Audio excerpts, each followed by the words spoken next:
guys brush your teeth today? Good. I can smell it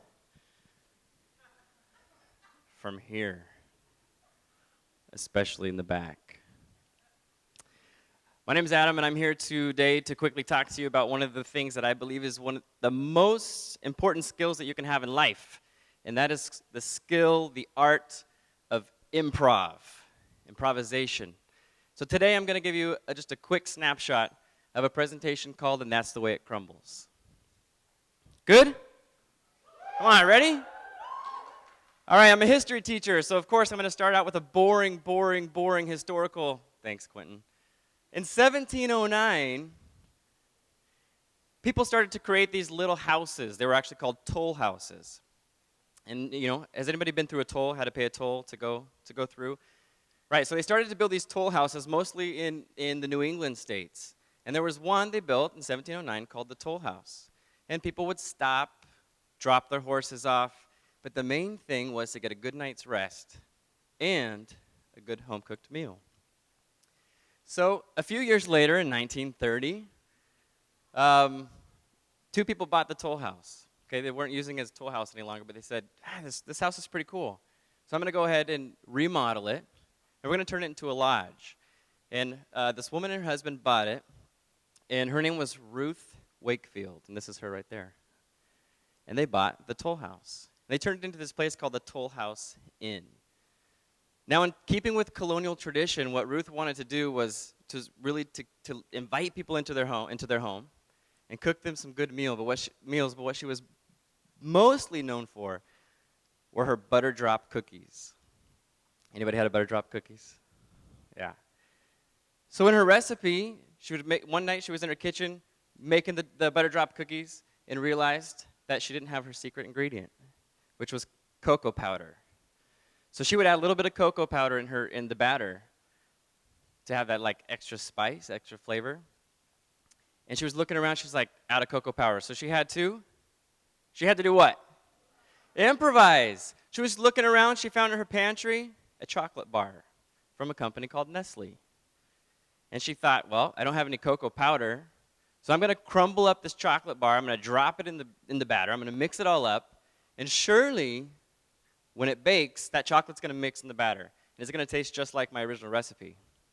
So that's what she did. She took the chocolate bar, she crumbled it up, she dropped it in the batter, she threw it in the oven.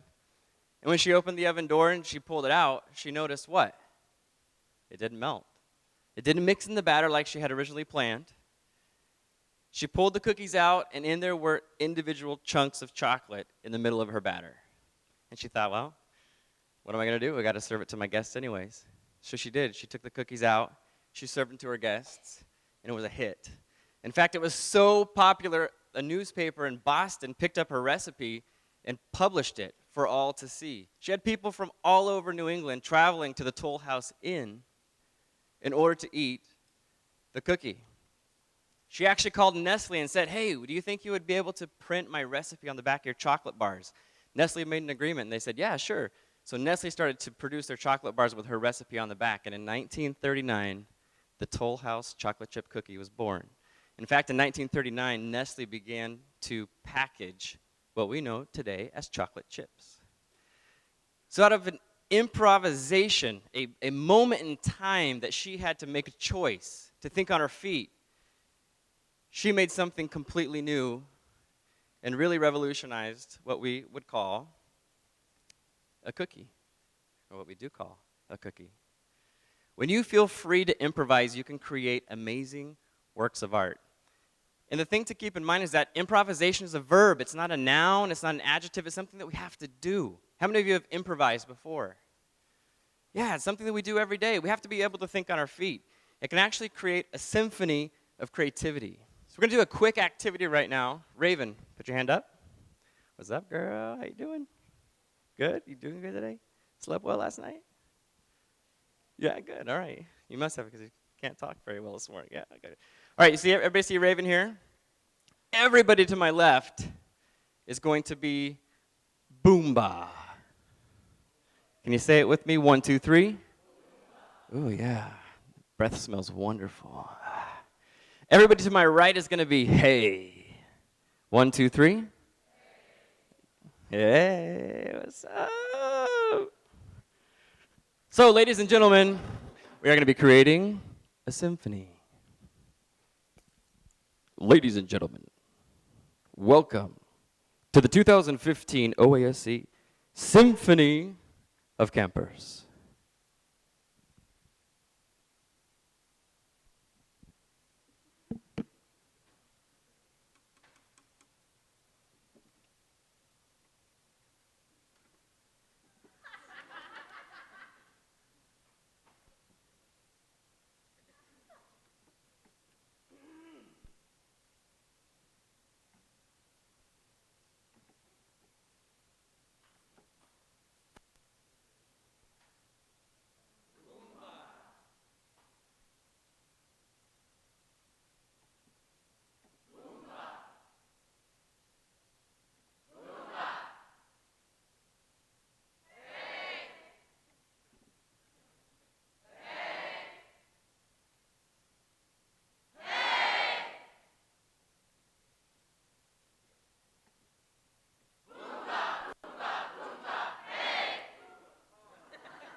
It was pretty good, pretty good.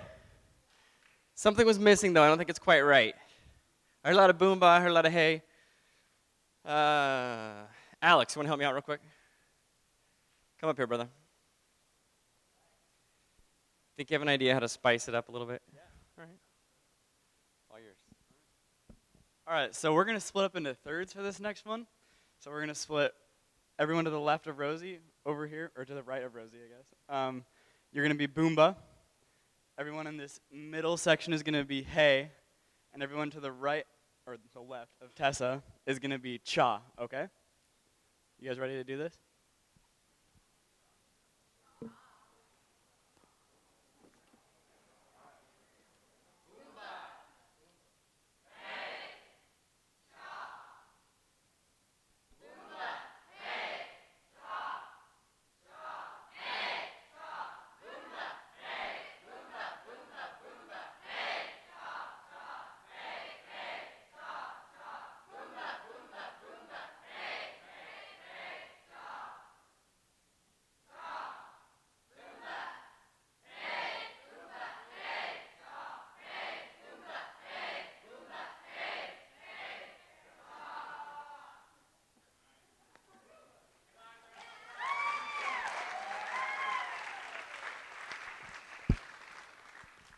Nice job. Do you see how, in a moment of improvise, it completely changed the dynamic of improvisation? It totally changed the dynamic of what we had. All you have to do is make one quick decision. Sometimes it's not an easy decision. Sometimes you don't think it all the way through, and that's okay. That's why they call it improvisation.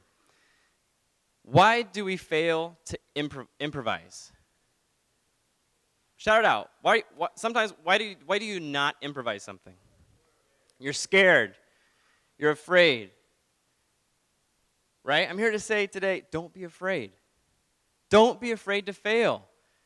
That's probably the number one reason why we get scared, right? We don't want to improvise something because we're like, oh man, I'm not really sure what's going to happen with this. But sometimes, just like we saw with Ruth, something great can come out of a moment of improvisation. So don't be afraid to fail. Shout it out. Own it. How many people in this room, raise your hand if you have failed at something? Raise them high. Look around. Look around. Everybody's hand is up. Everybody at some point in time has failed. So why do we have to be so afraid of it? Why do we keep it to ourselves? Shout it out. Own your failures, because that's how we learn. Right, I'm going to count to 3, and I want you to yell out one thing that you failed at. We're going to shout it out loud. Okay? Think about something quick. What's one thing that you failed at? We're going to own it. We're going to shout it out. We're going to let everybody in this room know our failure. Are you ready? I want to hear it. 1, 2, 3. Awesome. Awesome. Don't keep your failures to yourself. It's okay. We're all in the same boat. Okay? We're all in the same boat. We all have had failure. Improvisation frees us from being perfect, from being in control, from thinking ahead and second guessing. It might feel like you are jumping into the abyss at the time. But once you jump, fear turns into excitement and your imagination kicks in. Improvise. You're going to have to do it in your daily life. You're going to have to do it as a student leader. You're going to have to do it in your house. You're going to have to do it in your job. Don't be afraid. Don't be afraid to fail. We learn from our failures. And when we improvise, amazing things can happen. Don't be afraid to improvise. Don't be afraid to fail. You never know when your imagination will create the world's next best chocolate chip cookie. Have a great day.